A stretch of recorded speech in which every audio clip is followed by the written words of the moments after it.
वंचित बहुजन आघाडी आणि बीजेपी यांच्यामध्ये सरळ लढत आहे. एनसीपीचा उमेदवार हा या रेसमध्ये कुठेच नाही अशी परिस्थिती आहे. बीजेपीचे असणारे 2 बळी या ठिकाणी आहेत. ते 2 बळी म्हणजे एक असणारा मुस्लिम समूह आणि दुसरा असणारा ख्रिश्चन. या दोघांना आता असणारा आमच्याशिवाय पर्याय नाही अशी असणारी परिस्थिती आहे.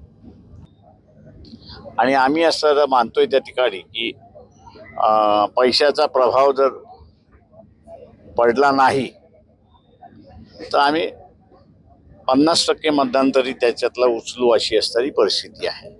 तेव्हा लोकांना आम्ही असं आवाहन करतोय की जे काही तुम्हाला वाटप केलं जातोय